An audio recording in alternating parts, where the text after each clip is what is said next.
Hello students, welcome to our YouTube channel Gurukul Anjagiri. तो दोस्तों, आज का हमारा जो टॉपिक है वो है maxima and minima of function of two variable. Maxima and minima of function of two variable, ठीक है। इसके पहले लेक्चर में हमने चर्चा किया था जैकोबियंस का, जिसका हमने 1 शॉर्ट वीडियो बनाया है। अगर आप नहीं देखे हैं तो बीएससी फर्स्ट ईयर मैथ्स के सारे वीडियोज़ का, सारे 1 शॉर्ट वीडियोज़ का प्लेलिस्ट का लिंक डिस्क्रिप्शन में है, आप वहाँ से जाकर सारे वीडियोस देख सकते हैं। और इसके साथ साथ बीएससी फर्स्ट ईयर का फिजिक्स का भी 1 शॉर्ट वीडियो चल रहा है। आपको डेली के डेली 1-2 वीडियो 1 शॉर्ट सारे चैप्टर्स के मिल जाती हैं। सो अगर चैनल पर नए हो तो चैनल को सब्सक्राइब करें ताकि आपको सारी वीडियोज़ का नोटिफिकेशन मिलता रहे। तो चलिए आज के इस वीडियो को शुरू करते हैं। देखिए, maxima and minima of the function. पहले तो हम ये समझते हैं कि maxima and minima of the function होता क्या है। देखिए, जैसे कोई फंक्शन है हमारे पास एफ ऑफ एक्स, ठीक है। फंक्शन 2 तरह का होता है, एक 1 वेरिएबल, एक 2 वेरिएबल, एक 3 वेरिएबल, मतलब फंक्शन कई तरह का होता है। एफ ऑफ एक्स जो फंक्शन होगा ये कितने वेरिएबल का होगा? 1 वेरिएबल का, क्योंकि इसमें केवल एक्स ही एक वेरिएबल है, ठीक है। तो जैसे हमारे पास कोई फंक्शन है एफ ऑफ एक्स, तो इस फंक्शन की 2 वैल्यू पॉसिबल हो सकती हैं। पहली चीज़ तो मैक्सिमम वैल्यू, दूसरी चीज़ मिनिमम वैल्यू। जैसे f of x equal to 3x - 5 दिया गया है, ठीक है।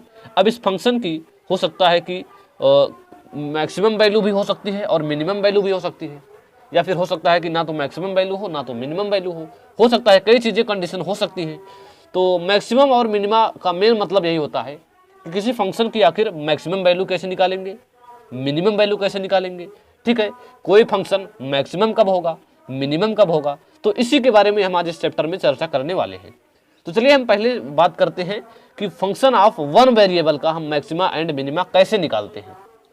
देखिए, हमने यहाँ पर एक एग्जांपल लिया हुआ है, जो कि एक फंक्शन है वो कितने वेरिएबल का है? 1 वेरिएबल का। वेरिएबल देखिए यहाँ पर केवल आपको x मिलेगा, y यहाँ पर कोई अदर वेरिएबल यहाँ पर नहीं है, ठीक है।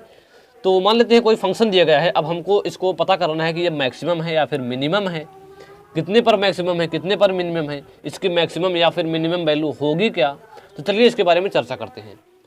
तो स्टेप फर्स्ट में हम क्या करेंगे, कई स्टेप में इसको हम करते हैं, तो आपको स्टेप बाय स्टेप बताते चलते हैं। देखिए, स्टेप फर्स्ट में हम करेंगे क्या कि इसका हम x के सापेक्ष डिफरेंशिएट कर देंगे। इसको हम x के सापेक्ष डिफरेंशिएट कर देंगे, यानी df/dx कर देंगे। पहली चीज, ठीक है, कर देंगे। क्या आएगा? 2x आएगा प्लस 2 3 जा 6x² आएगा प्लस 12x³ आएगा। ये आ गया, क्या आ गया? डेल्टा df/dx आ गया। इसको हम x के सापेक्ष डिफरेंशिएट कर देंगे। अब हम इसको बराबर कितने कर देंगे? 0 के कर देंगे। कितने के बराबर? 0 के बराबर इसको हम कर देंगे। देखिए, पहले हम बात कर लेते हैं maxima and minima of function of 1 variable, कि 1 वेरिएबल फंक्शन जैसे हमारे पास कोई है f of x equal to क्या है? 3x + 5 ही है, हम यही मान लेते हैं, या फिर 3x² + 5 ही है, ठीक है। ये हमारे पास एक 1 वेरिएबल का फंक्शन है और इसको हमको चेक करना है कि ये मैक्सिमम है या फिर मिनिमम है। अगर मैक्सिमम है तो इसकी मैक्सिमम वैल्यू, अगर मिनिमम है तो इसकी मिनिमम वैल्यू क्या होगी, कैसे निकालेंगे। तो पहले हम इसके बारे में चर्चा करते हैं। देखिए, हम कई स्टेप में इसको करेंगे, तो हम आपको स्टेप बाय स्टेप बताते चलेंगे ताकि आपको याद रहे। पहले स्टेप में हम क्या करेंगे, निकालेंगे df/dx = 0 करेंगे और x की वैल्यू निकालेंगे। क्या करेंगे? x की वैल्यू निकालेंगे। तो चलिए हम क्वेश्चन को करते चलते हैं साथ में। इसका हम df/dx निकालेंगे तो क्या आएगा? 3 2 6x आ जाएगा। क्या आ जाएगा? 3 2 6x। अब हम अगर इसको = 0 करेंगे तो हमारा x = क्या आ जाएगा? 0 आ जाएगा, ठीक है। x की वैल्यू हम निकाल लिए। अब सेकंड स्टेप में क्या करेंगे? सेकंड स्टेप में हम इसी x = 0 पर क्या निकालेंगे? स्टेप सेकंड में हम क्या निकालेंगे? डेल नहीं भैया, d²f/dx²। हम इसकी वैल्यू निकालेंगे, मतलब इसी का जो हम इसको किए हैं इसी का हम एक बार और इंटीग्रेट डिफरेंशिएट करेंगे, वो भी x = 0 पर। तो क्या हो जाएगा? देखिए, df/dx यानी कि d/dx 6x, तो इसका 6 आ जाएगा। क्या आ जाएगा? 6 आ जाएगा। अब देखिए, चूंकि यहाँ पर x तो कुछ है नहीं, तो हम 0 कहीं रखेंगे नहीं, यही हमारा 6 क्या आ जाएगा? इसकी वैल्यू। अगर 6 की वैल्यू अगर इसकी वैल्यू 0 से बड़ी आती है, 0 से बड़ी आती है, तो समझ लीजिए ये क्या होगा? फंक्शन मिनिमम होगा। क्या होगा? मिनिमम होगा, बड़ा फंक्शन नहीं होगा, ये मिनिमम होगा, मतलब मिनिमा होगा। और अगर इसकी वैल्यू 0 से छोटी आती है तो क्या होगा, मैक्सिमम होगा। क्या होगा, मैक्सिमम। ध्यान से समझिएगा, अगर 0 से छोटी आती है तो मैक्सिमम होगा, 0 से बड़ी आती है तो मिनिमम होगा। ठीक है, देखिए यहाँ पर क्या आया है, 0 से बड़ा आया है, यानी इस फंक्शन की वैल्यू क्या होगी, इस फंक्शन क्या होगा, ये मिनिमा होगा। और इसकी मिनिमम वैल्यू क्या होगी, तो इसी फंक्शन में हम एफ ऑफ एक्स में क्या रख देंगे, एक्स की वैल्यू जो आई थी 0, यानी एफ ऑफ 0 कर देंगे तो क्या हो जाएगा, 5 आ जाएगा। यानी इसकी मिनिमम वैल्यू क्या आ गई, 5 आ गई। ठीक है, आई होप आपको वन वेरिएबल फंक्शन का ये समझ में आ गया होगा, मैक्सिमा एंड मिनिमा। चलिए अब दो वेरिएबल यानी सेकंड वेरिएबल यानी दो वेरिएबल के हम फंक्शन ऑफ टू वेरिएबल का मैक्सिमा और मिनिमा निकालते हैं। Maxima and minima of function of two variable. देखिए टू वेरिएबल का मतलब किसी फंक्शन में दो वेरिएबल हो, एक एक्स भी हो और एक वाई भी हो। जैसे हम कोई एग्जांपल ले लेते हैं, f of x equal to क्या हो, 3x² प्लस 5y माइनस 6। देखिए इसमें टू वेरिएबल हैं, एक्स और वाई भी है। तो अब हम इस प्रकार के फंक्शन का मैक्सिमा एंड मिनिमा कैसे निकालेंगे, चलिए इसके बारे में चर्चा करते हैं। तो इसमें जो हम पहले क्या करेंगे, del F upon del x का मान निकालेंगे, इसको 0 के बराबर करेंगे।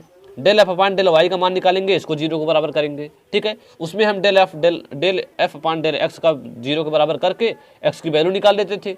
लेकिन इसमें चूंकि दो वेरिएबल हैं तो हम एक बार एक्स के सापेक्ष डिफरेंशिएट करेंगे, एक बार वाई के सापेक्ष डिफरेंशिएट करेंगे। तो हमारे सामने एक जगह पर एक्स की वैल्यू आएगी और एक जगह पर वाई की वैल्यू आएगी। दो जगह पर हमारी वैल्यू आएगी, हो सकता है यहाँ पर एक्स की आए, यहाँ पर वाई की आए, या फिर हो सकता है यहाँ पर वाई की आए, यहाँ पर एक्स की वैल्यू आए। तो मान लेते हैं कि एक्स की वैल्यू ए आ जाएगी और वाई की वैल्यू बी आ जाएगी। क्या आएगी, एक्स की वैल्यू ए आ जाएगी, वाई की वैल्यू बी आ जाएगी। ठीक है, अब क्या करेंगे, तो देखिए अब हम यहाँ पर निकालेंगे आर की वैल्यू। आर की वैल्यू कैसे निकालेंगे, तो हम इसी का एक बार और डिफरेंशिएट कर देंगे। किसका, इसी का एक बार और डिफरेंशिएट कर देंगे, वो भी कितने पर, x बराबर a y बराबर b। जो आएगा इसको डिफरेंशिएट करने पर उसमें x बराबर a रखेंगे, y बराबर b रखेंगे, तो r की वैल्यू आएगी। ठीक है, यस की वैल्यू कैसे आएगी, यस की वैल्यू आएगी, हम इसी का एक बार x के सापेक्ष करेंगे f का और एक बार y के सापेक्ष करेंगे। ठीक है, एक बार x के सापेक्ष करेंगे, एक बार y के सापेक्ष करेंगे। f का इंटीग्रेशन x के सापेक्ष y के सापेक्ष करेंगे और जो आएगा उसमें x और y की जो वैल्यू हम निकाले रहेंगे उसको रखेंगे, तो x की वैल्यू निकलेगी। ठीक है, अब t की वैल्यू कैसे निकलेगी, तो जैसे हमने x की निकाली थी वैसे t की निकालेंगे। y का दो बार डिफरेंशिएट करेंगे और x और y की वैल्यू रखेंगे, तो जो आएगा वो t की वैल्यू हो जाएगी। ठीक है, तो r, s और t की वैल्यू निकालेंगे हम।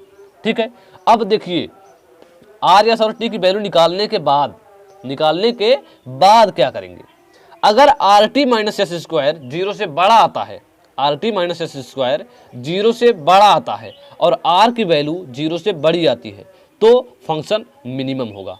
क्या होगा, मिनिमम होगा, x बराबर a और x बराबर b पर मिनिमम होगा।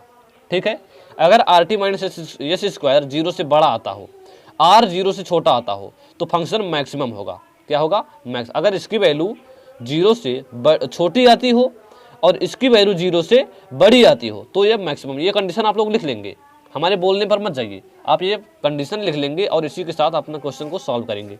ठीक है, अब आगे देखिए, अगर rt माइनस एस स्क्वायर की वैल्यू 0 से छोटी आ जाए, देखिए 0 से बड़ी और छोटी का मतलब क्या होता है, इसकी वैल्यू क्या आए, पॉजिटिव आनी चाहिए। अगर ये पॉजिटिव आए और r पॉजिटिव आए, अगर ये दोनों पॉजिटिव आए तो फंक्शन मिनिमम होगा। अगर ये पॉजिटिव आए, ये निगेटिव आए तो फंक्शन मैक्सिमम होगा। ठीक है, r निगेटिव आए तो फंक्शन मैक्सिमम होगा।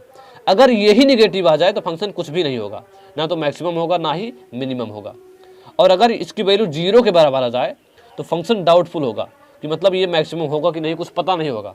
ठीक है, पता नहीं होगा का मतलब x बराबर a और b पर तो मैक्सिमम और मिनिमम नहीं होगा, और पॉइंट पर हो सकता है कि मैक्सिमम और मिनिमम हो और हो सकता है कि ना हो। तो ये है कुछ कंडीशन आपके सामने। ठीक है, चलिए अब एक क्वेश्चन लेते हैं इस पर और उसको सॉल्व करते हैं। जैसे आपके सामने एक क्वेश्चन क्या है, discusses the maxima and minima of function f of x y equal to x square plus y square plus 6x plus 12। ठीक है, तो हमने आपको पहला स्टेप क्या बताया था, स्टेप फर्स्ट क्या करेंगे, स्टेप फर्स्ट में del F upon del x निकालेंगे। क्या हो जाएगा, del F upon del x, 2x plus 6 आएगा, इसका 0 हो जाएगा, इसका 0 हो जाएगा, 2x प्लस 6 आ गया। अब इसको हम 0 के बराबर करेंगे तो x की वैल्यू क्या आ जाएगी, -3 आ जाएगी। अब हम दोबारा क्या करेंगे, del F upon del Y निकालेंगे, del F upon del Y निकालेंगे, तो ये क्या हो जाएगा, इसकी वैल्यू 0 हो जाएगी, इसकी वैल्यू 2y हो जाएगी। ठीक है, अब अगर हम इसको बराबर 0 के करेंगे तो y इक्वल टू क्या आ जाएगा, 0 आ जाएगा। यानी हमारे पास पॉइंट क्या आया, x, y इक्वल टू क्या आया, -3, 0 आ गया। क्या आ गया, -3, 0 आ गया। ठीक है, अब स्टेप सेकंड में हम क्या करेंगे, ध्यान से देखिए। स्टेप सेकंड में हम आर की वैल्यू निकालेंगे। आर की वैल्यू कैसे निकालेंगे, del square f upon del x square. S की वैल्यू निकालेंगे del square f upon del x del Y निकालेंगे। टी की वैल्यू निकालेंगे डेल स्क्वायर वाई ओ f upon del y square. ठीक है, इन तीन चीज़ की हम वैल्यू निकालेंगे। कैसे निकालेंगे, चलिए ध्यान से देखते हैं। आर इक्वल टू क्या हो जाएगा, अब देखिए इसी का हम एक बार और एक्स के सापेक्ष कर देंगे तो हमारा इसकी वैल्यू आ जाएगी। Del F upon del x का एक बार और एक्स के सापेक्ष अगर हम डिफरेंशिएट करेंगे तो हमें आर की वैल्यू निकल जाएगी। चलिए इसको हम कर देते हैं। तो क्या आ जाएगा, अगर हम इसको एक्स के सापेक्ष डिफरेंशिएट करेंगे तो हमारा 2 आ जाएगा। क्या आ जाएगा, 2 आ जाएगा। ठीक है, अब देखिए इसको हमने किया है del F upon del y, del F upon del y किया है। अब अगर हम इसको एक बार x के सापेक्ष कर दें तो हमारा ये निकल जाएगा, या फिर इसको अगर हम एक बार y के सापेक्ष कर दें तो हमारा ये निकल जाएगा। ध्यान से समझिए, अगर हम इसको y के सापेक्ष कर दें डेल y डेल f, इसको अगर हम y के सापेक्ष कर दें तो del f upon del x del y निकल जाएगा कि नहीं। तो चलिए हम इसको निकाल लेते हैं। तो आप दोनों कंडीशन में करके देखेंगे, इसका y के सापेक्ष करिए या फिर इसका x के सापेक्ष करिए, आएगा क्या, 0 आएगा। क्या आएगा, 0 आएगा। चूंकि यहाँ पर x के सापेक्ष करेंगे तो यहाँ पर y है 0 हो जाएगा, यहाँ पर y के सापेक्ष करेंगे यहाँ पर x है 0 हो जाएगा। t की वैल्यू कैसे निकलेगी, अब इसी का हम क्या करेंगे, y के सापेक्ष एक बार और कर देंगे तो क्या आ जाएगा, 2 आ जाएगा। क्या आ गया, 2 आ गया। अब हम दो चीज़ निकालेंगे, एक R T minus yes square और एक आर, दो चीज़ की वैल्यू हमको यहाँ पर निकालनी है। तो R T minus yes square की वैल्यू क्या आ जाएगी, 2 2 जा 4 माइनस यस की वैल्यू 0 है यानी कि 4 आ गया। ठीक है, आर की वैल्यू क्या है, 2 है। क्या है, 2 है। देखिए ये बड़ा 0 से, ये बड़ा 0 से, अगर दोनों 0 से बड़ा हो, ये 0 से बड़ा हो और ये भी 0 से बड़ा हो तो फंक्शन क्या होता है, मिनिमम होता है। क्या होता है, मिनिमम। क्या होता है, फंक्शन मिनिमम होता है। अब फंक्शन की मिनिमम वैल्यू क्या होगी, तो इसी x और y की वैल्यू जो हमारे सामने आई है, इसी को अगर हम फंक्शन में रख दें तो हमें फंक्शन की मिनिमम वैल्यू भी पता हो जाएगी। चलिए रख देते हैं, एफ ऑफ x की जगह पर -3, y की जगह पर 0 रख देते हैं। -3 का square plus 0 plus 6 into -3 plus 12। ठीक है, क्या हो जाएगा, 3 3 जा 9 माइनस 18 प्लस 12 क्या हो जाएगा, 12 9 21, 12 9 21 में से 18 जाए तो 3 बचेगा। 3 आ गई फंक्शन की मिनिमम वैल्यू। आई होप आपको ये सारी चीज़ें समझ में आ गई होंगी।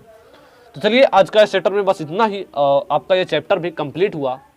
तो मिलेंगे नेक्स्ट क्लास में, तब तक के लिए जय हिंद।